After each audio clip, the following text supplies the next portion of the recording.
episode Teras Bangsa Bahas sana, bahas sini tentang kesehatan.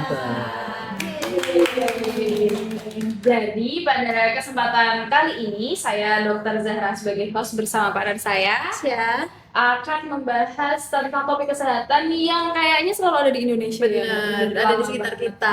Betul, tentu saja dalam pembahasan ini kita tidak hanya berdua, tapi dengan Narasumber kita yang hebat. Oke.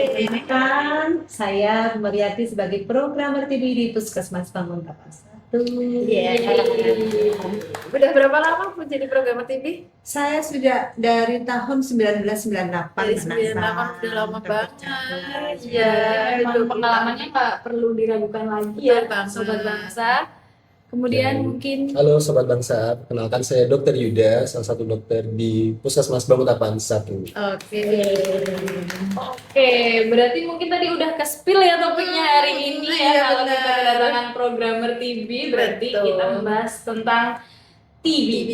atau tuberkulosis. Nah, biasanya mungkin orang awam ini taunya flek paru gitu ya, Bumar, atau benar. apa gimana sih? Apakah sebenarnya flek paru dan TB ini sama Sama gitu? atau beda? Sebenarnya memang di kalangan masyarakat kita itu masyarakat itu mengenal TB, apalagi yang TB anak itu taunya itu flek Flek gitu aja, sakit flek gitu. Dan ternyata sakit flek ini adalah penyebabnya sama dengan penyakit TB paru. Oke, jadi Oke. memang mungkin teman-teman yang agak asing dengan tuberkulosis TB-nya. atau TB ya mungkin dengernya flek. Flek. Pasti itu udah nggak Nggak asing, udah ya. nggak asing banget ya. Sering dengar di masyarakat juga kan, karena kayaknya lebih banyak juga akhir-akhir ini kayak semakin meningkat gitu. Iya, bener banget ya Mbak Nasya. Nah, oleh sebab itu makanya aku bingung nih, kenapa ya kalau TB itu masih tinggi gitu, padahal pengobatannya di Indonesia atau di puskesmas ini gratis ya, Iya. tapi kenapa ya kok masyarakat nih yang terinfeksi atau penderitanya tuh masih cukup tinggi? Mungkin dari Bumar atau Dokter Yuda bisa menjawab. Mungkin saya izin jawab dulu ya, Siap. Dokter Zahra. Jadi penyebab kok kenapa kasus TB ini selalu naik terus itu ya Mbak ya?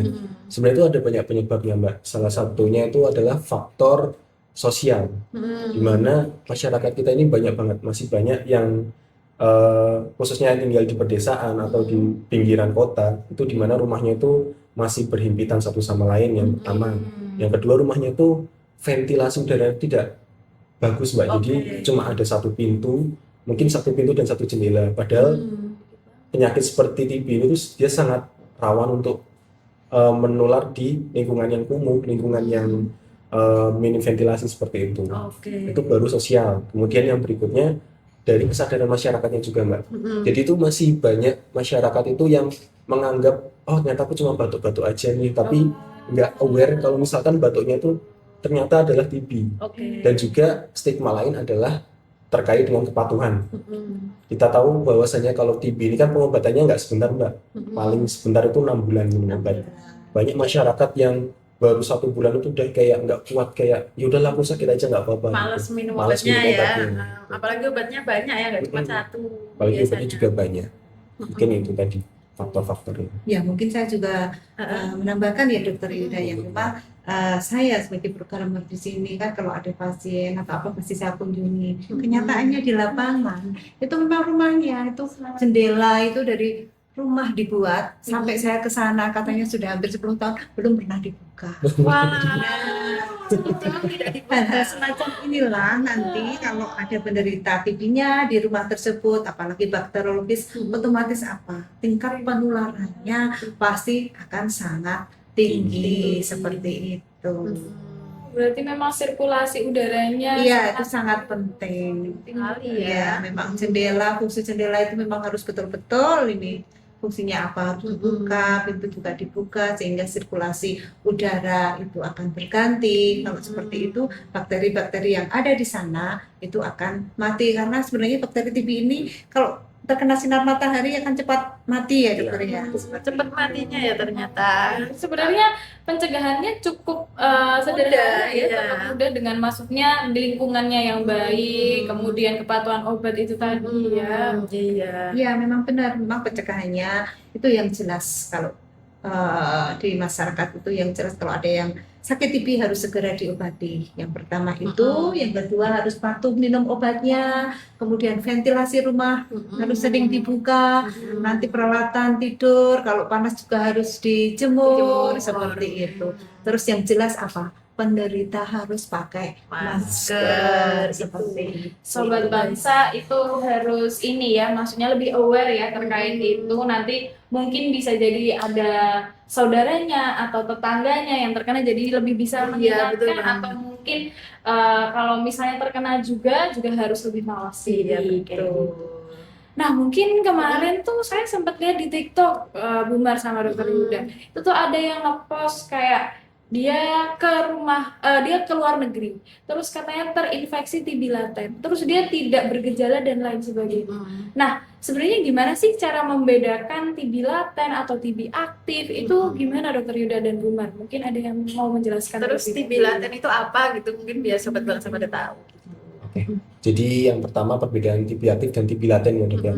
Kalau dari cerita dokter Zahra kan tadi ada mbak-mbak yang ternyata dia nggak ada keluhan apa-apa sebenarnya, Iya, tapi betul. waktu diperiksa ternyata kok dia positif TB gitu. Ya itu namanya kondisi ada namanya kondisi namanya TB laten. Jadi laten itu di mana kondisi seseorang itu sudah terinfeksi virus bakteri TB, tapi bakterinya itu bobok atau tidur dalam tubuh orangnya tadi atau di tubuh hostnya. Jadi bakteri tidur juga ya. Bisa tidur dan Mumet juga ya. nah, itu juga kelebihan bakteri TB. Kenapa kok dia obatnya banyak, lama, ternyata dia itu seorang bakteri yang suka banget tidur gitu. Nah, jadi yang membedakan secara umumnya adalah yang TB aktif dan TB laten itu bisa dilihat dari gejalanya sebenarnya. Kayak cerita dokter Zahra tadi ada mbak-mbak yang dia tuh gak ada gejala, tapi waktu diperiksa positif TB. Nah, untuk yang TB aktif sebenarnya dia lebih khas dari gejalanya juga. Bisa dilihat kalau dia misal udah ada gejala-gejala TB seperti batuk lama, kemudian ada demam di malam hari, terus ada penurunan berat badan juga. Itu bisa salah satu tanda-tanda dari TB aktifnya kayak gitu. Mungkin dari kemarin yang mau ditambah. Ya, itu bedanya antara TB aktif dan TB laten tadi. Jadi nanti perbedaannya begini. Kalau TB aktif itu, jadi TB itu kan macam-macam. Iya. Ada yang TB bakteriologis, terus ada yang TB klinis, ada TB ekstra paru juga. Nah, kalau yang aktif ini nanti itu pemeriksaannya sebagai gold standarnya adalah pakai sampelnya adalah dahak. Oh iya. Itu dokter Yana. Nah, nanti cara pemeriksaannya adalah memakai tes cepat molekuler seperti itu. Kalau dahaknya itu dites dan hasilnya positif, nah inilah dia TB aktif dan bakteriologis seperti itu. Kalau yang untuk yang klinis itu itu gimana? Itu dari TCM-nya kan negatif, tadi klinisnya ke arah TB, dan nanti biasanya dokter kan akan merujuk untuk pemeriksaan penunjang yang lain seperti itu, bisa ronsen atau apa. Ada banyak yang di sini juga dari hasil TCM-nya negatif, kemudian klinisnya si pasien ini kok mengarah ke TB setelah dirujuk untuk ronsen dada. Nah, akhirnya ketemu juga TB seperti itu. Kalau yang TB laten itu memang tidak bergejala, tapi nanti iya di sana ada kuman yang sudah tidur di sana dok. Jadi kalau ini pakai tes mantuk sebenarnya. Oh, ada namanya. Nah, nanti kalau tes mantuk, ini apa namanya mantuknya positif, tapi nanti biasanya yang lain tidak menunjukkan klinis ke arah TB, tidak bergejala, ronsen juga baik. Nah, itulah yang namanya TB laten. Nah, TB laten inilah yang nanti ke depan kalau tidak ditangani secara baik, nah itulah akhirnya akan melahirkan TB-TB baru ke depannya. Betul. Bibit-bibit yang menjadi TB aktif ya berarti.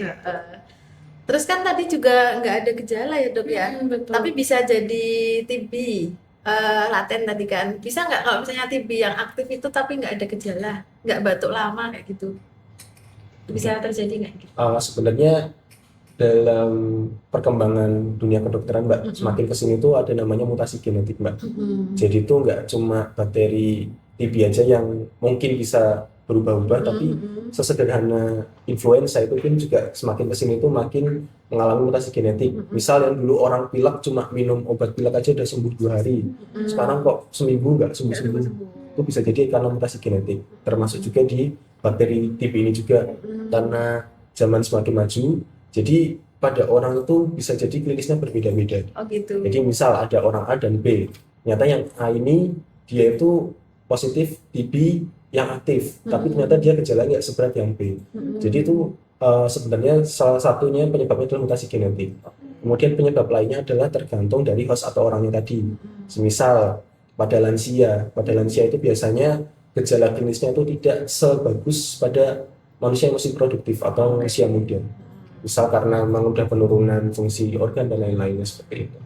Gitu ya. Nah, seperti itu. Dan sekarang itu kalau dulu itu kan kalau TB itu gejalanya toh paling tidak 2 minggu lebih seperti itu. Nah kalau sekarang nggak seperti itu, Dok. Jadi kalau untuk saat ini apabila batuk atau sebulan batuk sebulan nanti sembuh, batuk lagi, batuknya tidak usah ditunggu sampai 2 minggu lebih, asalkan ada gejala lain yang mengikuti seperti penurunan berat badan, sesak nafas, seperti itu, ada rasa malas atau nafsu makannya turun, seperti itu, nanti itu bisa sudah ditetapkan sebagai terduga TB seperti itu. Jadi bisa dicek iya. dahaknya ya Bu ya. Kalau ditunggu sampai batuknya lama, biasanya nanti ketemunya sudah Sudah. Iya. Nanti kayak batuknya cuma 1 minggu lebih dikit kan nggak jadi batuk 2 minggu ya. Tapi ternyata itu sudah ada gejala lain. Iya, Kebanyakan pasien yang ada di sini itu hanya katanya batuk baru berapa hari seperti itu. Ternyata setelah di TCM, di tes cepat molekuler, hasilnya positif. Seperti itu. Oke, tadi kan kalau untuk diagnosisnya cukup ada runtutan-runtutan ya. Tadi kan yang untuk dewasa. Cuma kan saya juga maksudnya nemu nih beberapa kali ya Bumar, saya juga waktu itu koordinasi sama Bumar, anak kecil nggak cuma 1-2. Nah itu apakah untuk alur diagnosisnya berbeda atau apakah ada tantangan atau gimana? Kan kalau misalnya tadi kan kalau yang dewasa pakai dahak nih, sementara anak kecil itu kan susah sekali Iya, ya benar. mengeluarkan dahak kayak gitu. Itu gimana Bumar atau Dokter Yuda? Dok, yang untuk TB anak, Dok. Mungkin kalau buat TB anak dari tantangan diagnosanya dulu ya dok ya Mbak Nasya. Jadi emang berbeda dengan orang dewasa. Kalau orang dewasa kan mudah untuk mengeluarkan dia. Misal kita minta Pak nanti tolong meludah di wadah ini gitu pakai dahaknya. Kalau anak-anak kan kadang mereka juga nggak tahu caranya seperti apa. Iya, caranya. nggak bisa. Kadang sakit pun hanya menangis. Kalau bapak-bapak kan kadang mandi bisa hak gitu kan. Anak-anak belum tentu, apalagi anak-anak masih bayi. Nah itu sebenarnya ada alternatif diagnosa selain dari menggunakan dahaknya itu. Ada namanya yang sudah disebutkan Bumar tadi, menggunakan tes tuberkulin atau mantuk yang disebut dengan mantuk. Jadi itu prosedurnya nanti di bawah kulit itu akan disuntikan reagennya itu. Nah dari situ akan ditunggu sekian jam dan akan dievaluasi durasinya atau pelendungannya ya. Gitu. Kalau yang pernah dites mantuk pasti pernah lihat ada pelendungannya itu. Kayak digigit nyamuk gitu ya Dok ya? Itu.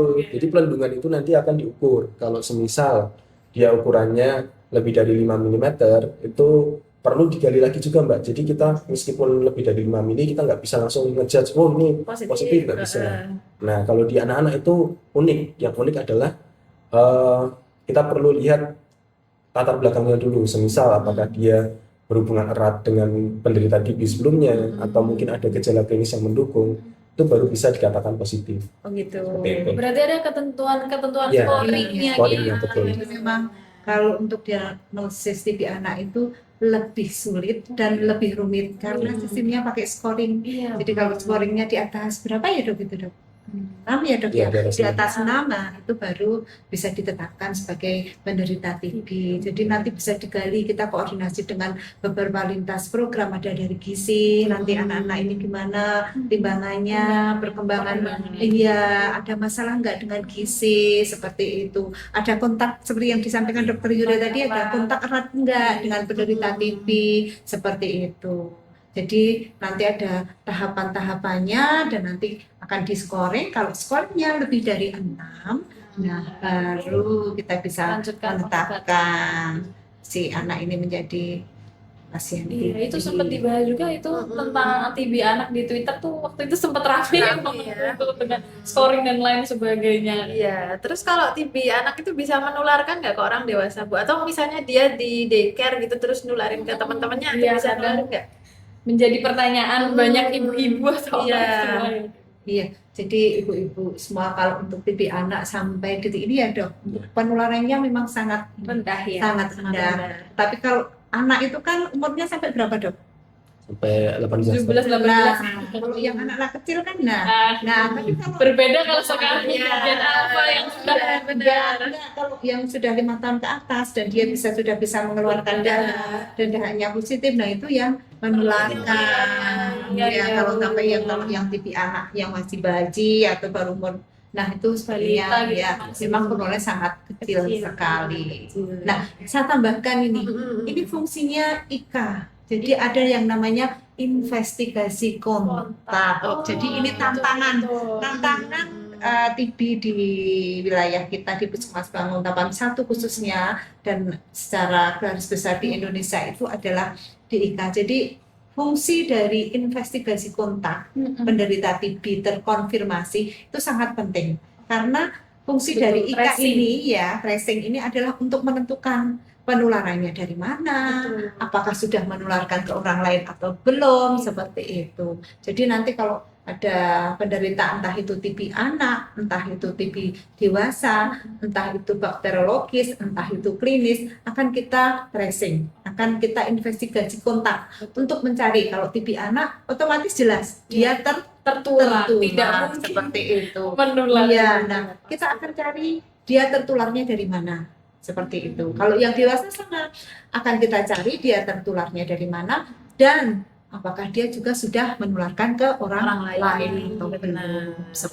Seperti itu. Jadi kalau kita sudah mencari, nah nanti kita akan setidaknya kalau sudah ketemu sumber penularannya, apakah sudah menulari atau belum, nanti kita akan bisa memutus rantai penularan. Seperti itu. Benar.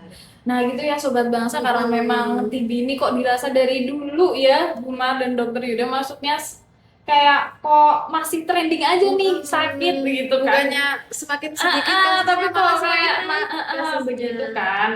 Nah mungkin ada nggak sih kasus yang paling membekas yang Bu Mar atau Dokter Yuda temui gitu, yang sebagai kayak programmer juga mungkin udah kayak 20 tahun. keajaiban atau kayak yang bikin ya ampun kayak gitu. Heeh. Ada, jelas ada. Jadi pernah ada kasus TB. Nah, itu TB bakteriologis. Hasilnya kalau sekarang di TCM high, tapi dulu masih pemeriksaannya pakai mikroskopis, jadi hasilnya BTN-nya positif 3. Betul. Nah, ini pasien ini mau minum obat Iya. seperti itu. Nah, tapi kok terus ada pendampingnya bilang nggak mau karena obatnya besar-besar, karena takut obatnya warnanya merah. Dan Nah, besar-besar ya. terus akhirnya kita kunjungi dok, Oke. ya, dengan dokter puskesmas ke sana.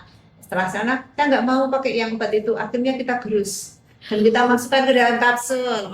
Terus akhirnya kita seminggu datang dulu sama dokter Eni. Nah, kita datang jam 7 pagi, setiap jam 7 pagi kita datang ke rumahnya, kita tungguin obatnya pakai yang gerusan yang kapsul tadi. Udah lancar 7 hari, udah seperti ini nanti ya Bu. Nah nanti kita pulang. Akhirnya besok lagi 2 minggu lagi kita kunjungi lagi, tapi saya sudah persiapan dok. Nah, bawa pot urin kayak gitu.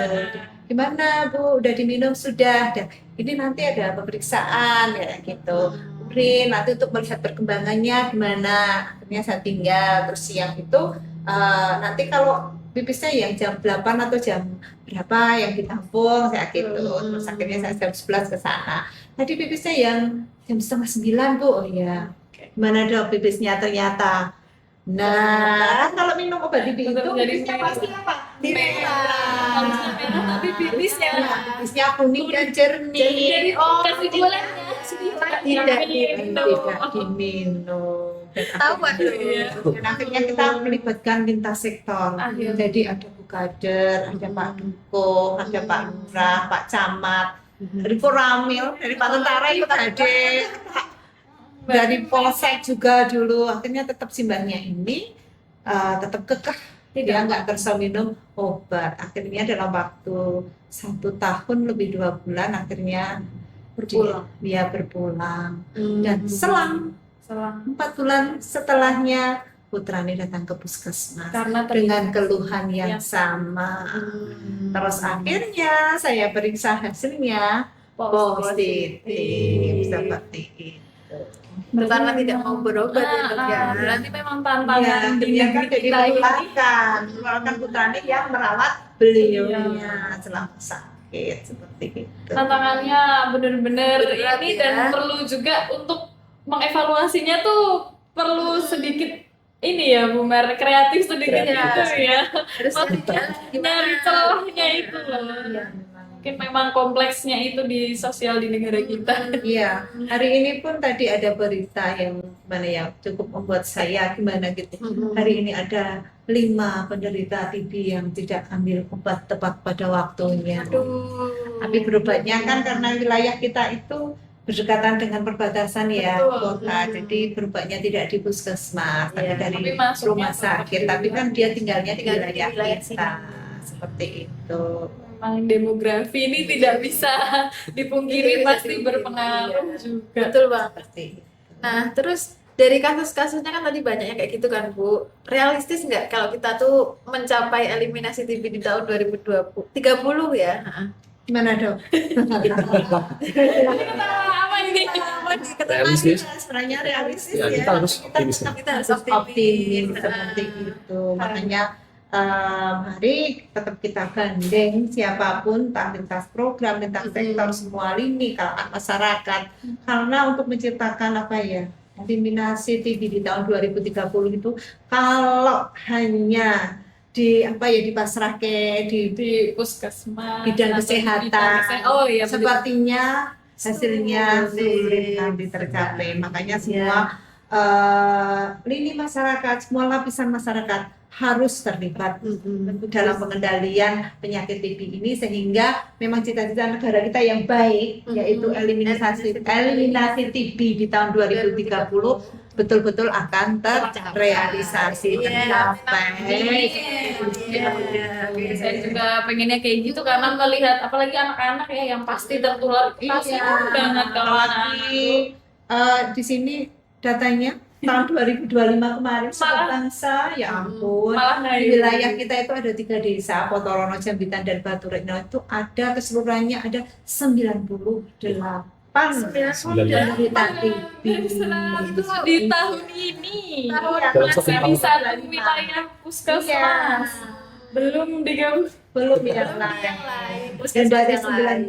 98 penderita ini 50%-nya adalah TB anak. Hmm. Jadi memang anak ini menjadi salah satu korban tertular. Karena nggak mungkin kan positif sendiri, jadi Tidak. pasti ada orang dewasa yang nularin ke anaknya. Iya, memang akhirnya tantangan kita ke depan itu adalah harus menemukan penderita Siapa? TB yang dewasa, terutama yang bakteriologis, karena dialah sumber penularan yang terbesar. Seperti Benar. Dan memang tracingnya harus dikuatkan Betul. lagi, kesadaran masyarakatnya juga perlu ditingkatkan, sama mungkin kepatuhan minum obatnya ya. Mungkin Benar, bagi benar. sobat bangsa ini kami juga memohon tolong supaya lebih aware ya. Mungkin sebagai kita yang sehat-sehat pun kita tetap harus ibaratnya mengerti lah, kita bisa mengedukasi, saling mengedukasi. Benar.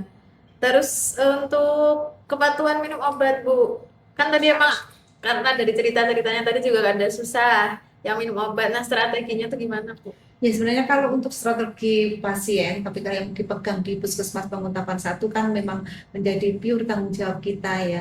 Itu kita memang harus bangun chemistry. Kita jelaskan ya dok ya. Jadi kalau di sini kan pasti kalau akan menjalani pengobatan, pasti dokter akan menjelaskan sejelas-jelasnya nanti bagaimana ke depan, minumnya bagaimana, seperti itu. Jadi memang kita apa ya, kita kasihkan setiap pasien pasti akan kita kasihkan buku kendali yang namanya buku kendali pengobatan.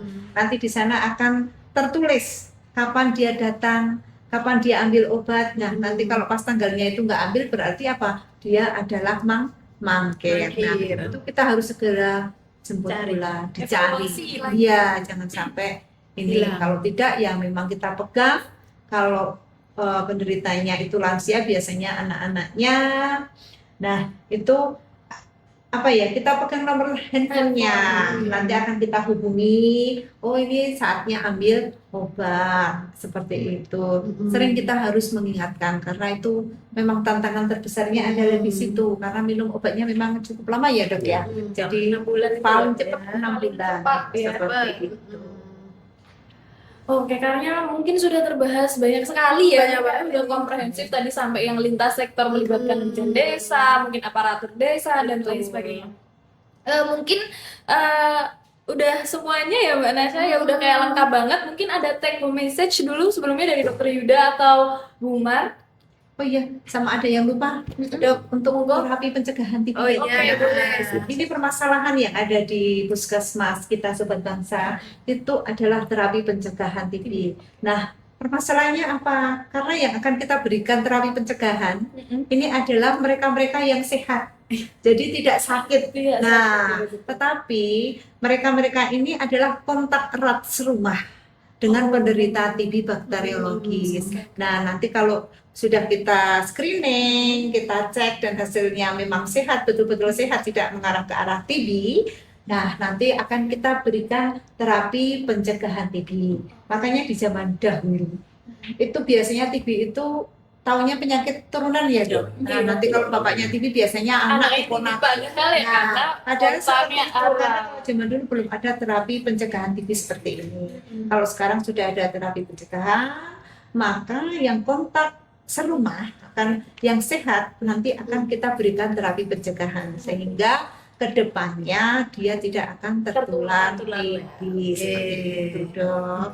Emang ini nice info ya, berarti ya maksudnya untuk berarti tidak hanya penderita tapi juga orang-orang Orang-orang di sekitar sekitarnya. yang kontak erat juga akan diberi perlakuan, maksudnya kita tangani juga, kita beri pencegahan.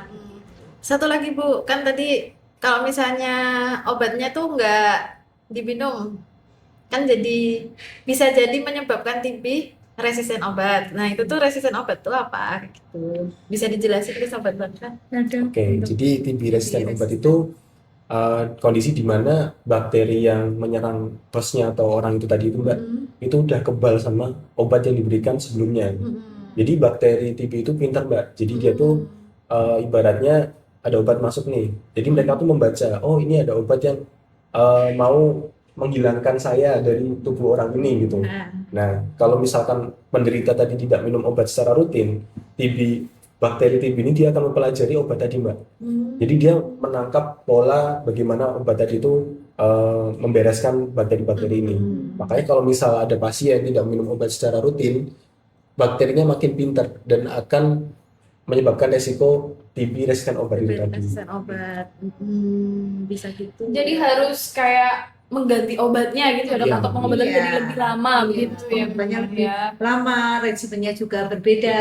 Jadi memang resikonya kalau pasien TB yang masih sensitif obat, nah itu kalau minum obatnya tidak teratur, nah itu yang dikhawatirkan ke depannya ini akan menjadi TB yang resisten obat ini, di mana pengobatannya jauh lebih rumit, lebih sulit. regimennya juga berbeda, lebih banyak yang diminum. Nah, seperti itu. Dan lebih parahnya lagi kalau dia itu penderita TB resisten obat, nah ini kalau menularkan ke orang lain juga tertularnya nanti si Resisten orang lain obat. jadi TB yang resisten obat juga. Kan langsung dia next level gitu ya. Padahal ya agak serem resisten Resisten obat. karena memang komplikasinya saya dengar-dengar juga akan lebih berat dan lebih mudah terkena komplikasi. Oke, karena memang sudah komprehensif banget ini, udah pack gitu loh materi yang kalau kuliah berapa lama dokter Yuda kalau misalnya TB dulu kita Oh, lama banget tuh. lama banget ya TB tuh kapan di pack gini Berapa dalam, menit nih? dalam satu sesi podcast sesi. ada. Oke.